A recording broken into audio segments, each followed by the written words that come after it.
Ooh, it's October. You know what that means? Columbus Day! And apparently it's also the month where people watch a lot of horror movies and dress up in costume. I wouldn't know anything about that. I never dress in costume or watch horror movies.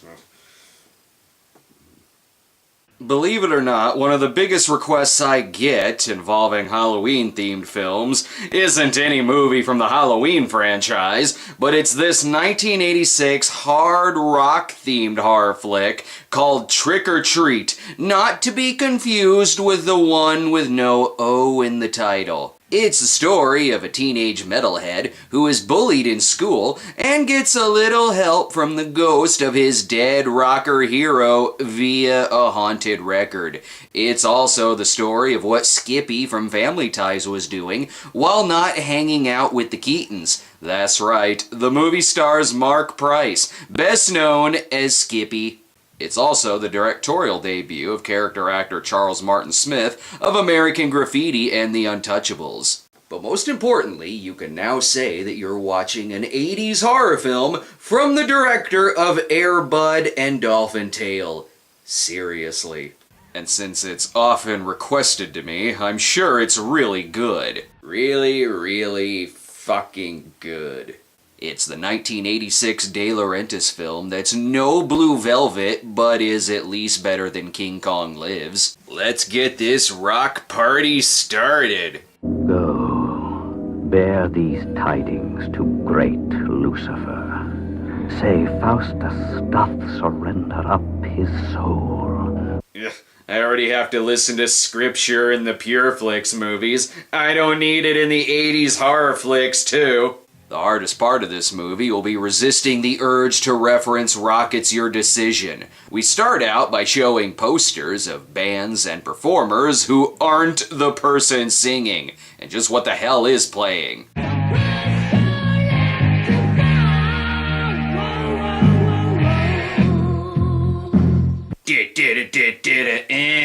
Mark Price plays Eddie Weinbauer, and being a metalhead in this movie means that you wear a really shitty wig. He looks like one of the kids who got his dick chewed off in Teeth. And I'm not sure, but I think his only friend is the BTK killer. He also doesn't fare well with bullies who mess up his hair, even though he worked on it all day and they touch it. These bullies have nothing better to do than to harass the metal kid and strip him down naked.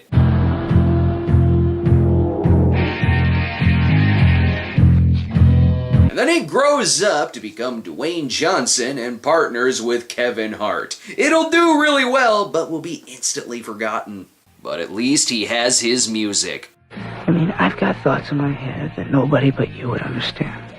The one thing that holds me together is you. You did it, man.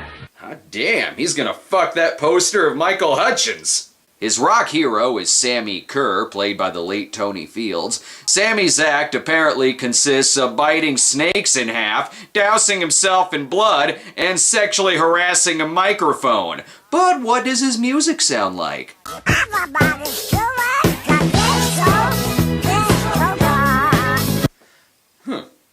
Didn't expect that. But tragedy soon strikes for Sammy's one fan. Again, rock star Sammy Kerr, victim of a hotel fire, dead at age 38. The fire started when Drexel the Dream Hemsley's plane crashed into it. Eddie is really upset. Now he's forced to settle on new music from Damn Yankees. So he tears down all his posters and replaces them with Barry Manilow, who is scientifically proven to live forever. But he'll never forget this on-point music. Tearing it down, tear down the walls, down the walls, tear down the walls, tearing it down. He's tearing down posters, not walls. But really, who pays attention to the lyrics anyway? Eddie mourns with local DJ Nuke, played by Gene Simmons, who at one point used to be Hank Williams Jr., I guess. But Nuke has a little surprise for Eddie. I got something for you. You know what this is? It's the last record. That's right, Lou Christie's final record. Truly amazing falsetto. We were talking about Sammy Kerr's final record. Alright.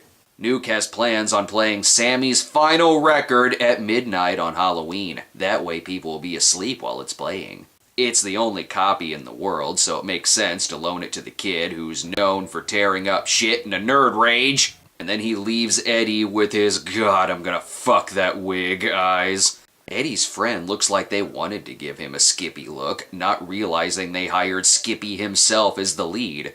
Eddie gets invited to a pool party so he can take a break from his heavy metal fanfiction. What could possibly go wrong here? Best case scenario, he falls into a barrel of acid and turns into Toxie. Oh, go figure, the bullies are there. Then how about getting the fuck out of here? I'm meeting someone. Who? Now, Tim may seem like an asshole, but we're gonna need his help as soon as Godzilla hits New York. Ah, good. Someone who looks like Lori Loughlin, though her advice sounds nothing like what Aunt Becky would give. Yeah, I mean, why can't you act normal? I don't know what you're talking about. Wait, if you weren't so creepy, you would know what I'm talking about. Yeah, like her totally straight boyfriend who strips other classmates down naked in the locker room. By the way, can I just say how disappointed I am in Aquaman's new origin story? How did he not think this night would end up like this? I'm gonna nail every one of those bastards. I don't know how, I don't know when, but I'm gonna nail them.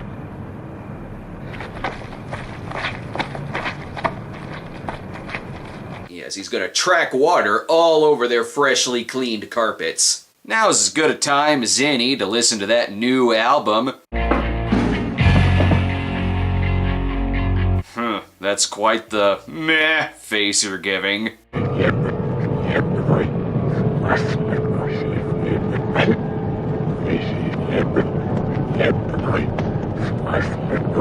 On the other hand, the new Rammstein cut is excellent. He discovers that when you play it backwards, it says, "Paul isn't dead, but Mozart sure as fuck is." Anyway, I'm sure this school day will go much better.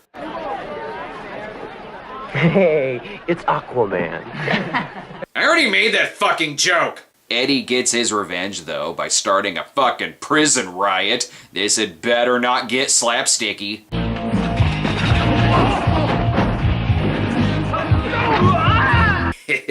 Can't pick on someone with a broken back now, can ya? They're running so fast they don't even see the 35-year-old rummaging through someone's locker. Will Eddie get the best of these bullies?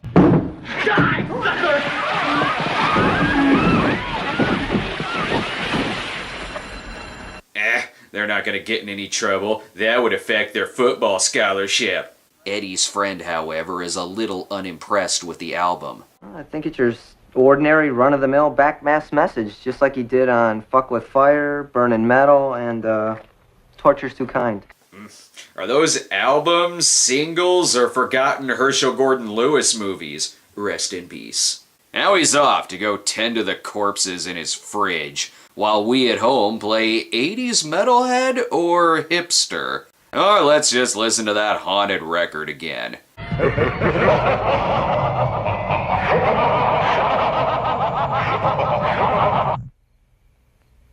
Unfucking real.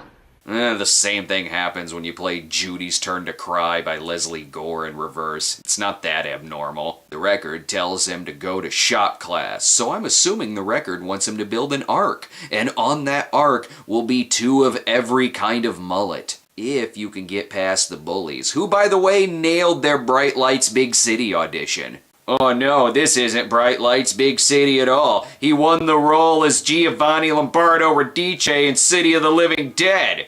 He survives this one, and on the plus side, his perfect Billy Idol hair is still having a nice day for a white wedding. At this point, I don't even have the heart to tell him that his metal god was one of the Solid Gold dancers. Apparently, Mom has never seen her son before, as she's just now discovering what he wears and what music he listens to. It's every parent's nightmare. Her son is either Beavis or Butthead. Actually, it's worse. He's Stuart. So he decides to summon Sammy again.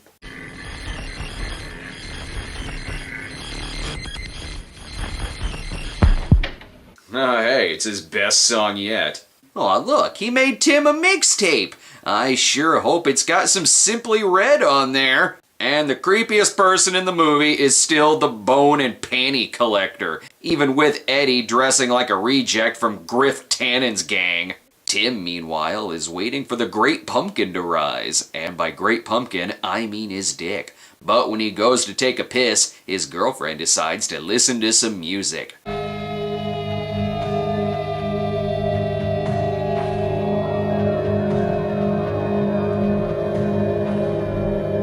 Well, at least it's not in mono. Something tells me Sammy may have been a bit of a date rapist. Her orgasm goes on so long, I wonder how long it takes for this guy to piss. Plus, the remake of Christine is really stupid. The song melts her ears, which is a real bummer. He was totally gonna fuck those. Oh, now we get our second cameo in the movie, with Ozzy Osbourne playing an anti-rock and roll spokesman, in a universe where apparently Ozzy himself also exists. I don't even think it's a sense of humor. I think they're just out-and-out sick people. I mean, and they're trying to make everyone else around them who listen to their music as sick as they are. It's Ozzy's long-lost son, Crispin Glover Osborne. Do continue. Deep, deep, you'll beg for more. Raising hell and serpent score. Feel me, feel me. Now, what does that mean to you? To me, it means nothing but a sexual act. This is the clearest he has ever sounded.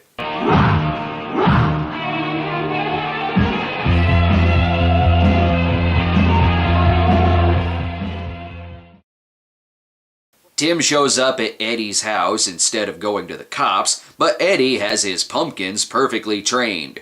And you did something to that tape. I don't know what you did, but you're getting into some weird fucking shit, man. And I just want you to stay away from me, okay? All right? Bullshit! If you don't keep bullying him, how is he gonna become the killer from Prom Night, or Terror Train, or Slaughter High? You see where I'm going with this. The record tells him to kill them all, because it got bored of possessing the son of Sam's dog. We can't just go and... Nail them all. Nail them all. Fuck them. Well, that's getting a parental advisory sticker, and most certainly will not be sold at Walmart. Just wait until the internet is invented. I'm just saying, Eddie seems like the kind of guy who needs a conspiracy blog to pass the time. Better than continually playing this music.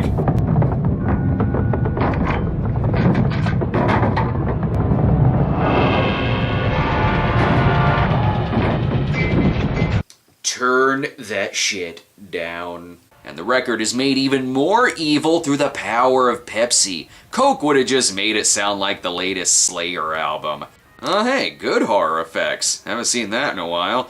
So is this killer gonna actually appear in the movie?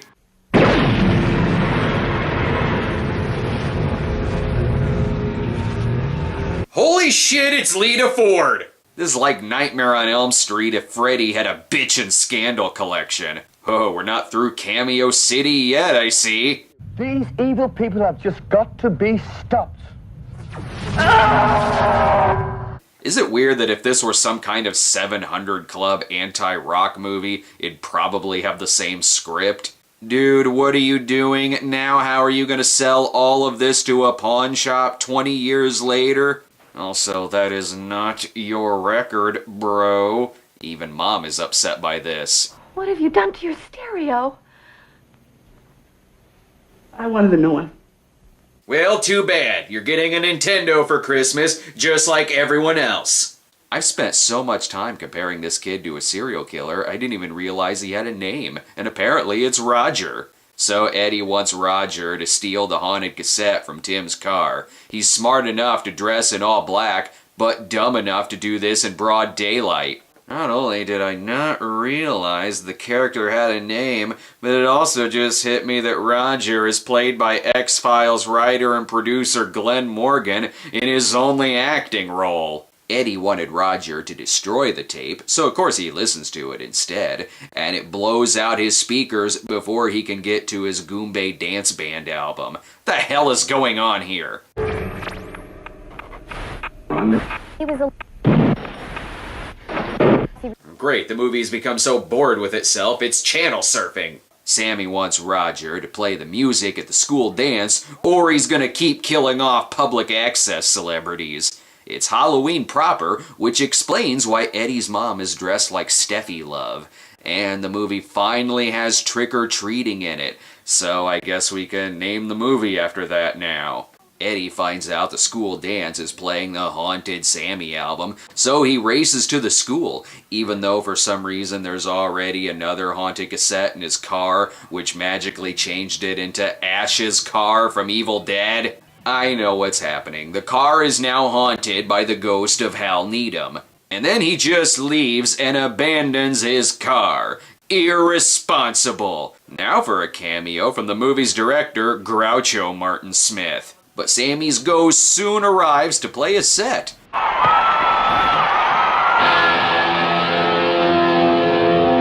Oh shit, forgot the lyrics. Sammy feels like the natural progression of the driller killer from Slumber Party Massacre 2. Though I'm not exactly sure what's turned Sammy into a murderer. It's not really a revenge story. He just died in a fire, probably from being an idiot. Therefore, everyone must die. Or simply listen to his music. My pal's name is Football. He always likes to drum. My pal's name is Football. Oh, God, it's worse than I thought it would be. Though I guess the soundtrack does have one fan. It's a trick or treat. See my face to the next time. And what we should need. Yeah, you call yourself a fan now, but this is one rocker who will kill you if you don't rock hard enough.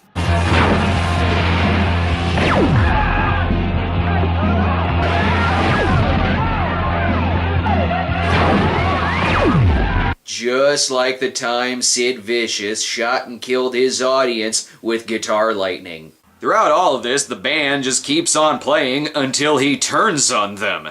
This is just like Carrie, if her full name was Carrie Greatwhite.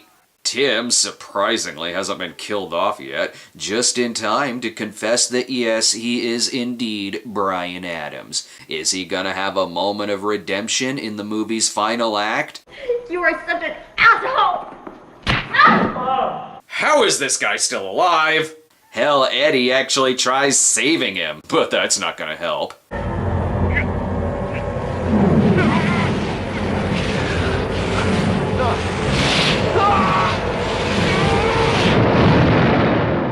And then he was doomed to appear in 176 episodes of Desperate Housewives. Oh, the cops are finally here. Well, better late than really late. Roger tries killing him, but the movie's still got 20 minutes left, and I doubt that all of that is ending credits and mourning over Roger.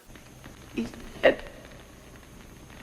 Actually, I'm not. Ugh, he's an actually. Just leave him there.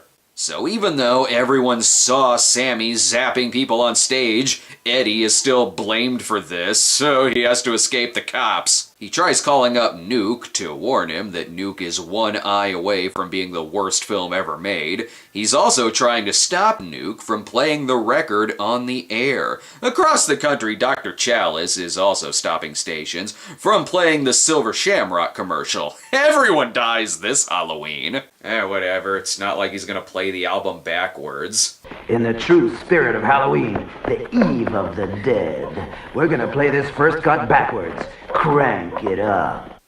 What? Why? Possessed or not, why would you do that? And what the hell album is he playing? I thought Eddie destroyed the world's only copy. Oh good, now the police are chasing the real culprit.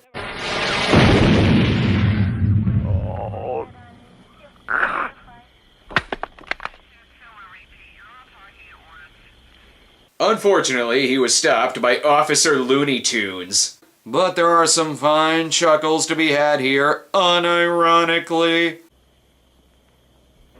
Jesus! Can't you just open the door? Give me a heart attack. I'm giving points to this movie for giving a big fuck you to jump scares. And again, well, good horror effects. See, this is why I never trusted Quiet Riot. You can't have a riot and also be quiet. Suspicious. And don't even get me started on Motley Crue. That's not how you spell crew. Also, is he seriously getting killed by a toilet? Okay, so he's not dead. Or maybe he is, and this is mysteriously taking place in the Maximum Overdrive continuity. I sure hope Nuke is alright.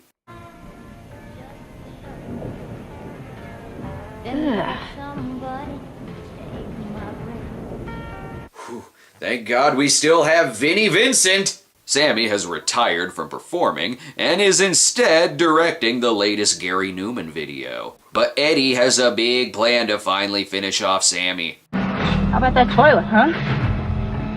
You know, you looked a little flush back there. That's right, he's one-linering him to death. And he's taking him to jail for trashing a hotel room. Oh good, someone cleaned up the burning car so he can actually crash this time. Alright, so the water killed the Electric Man. This is one artist who is not rocking onto Electric Avenue. Now he's free to make out with his new girlfriend in front of a giant postcard. Wake up, sleepyheads. It's party time. Oh, and I guess he's a DJ now. What? One thing is definitely for sure, I am never listening to my Wasp albums again. Largely because I don't own any in the first place. Well, since this movie brought it up, what does happen when you play the movie backwards?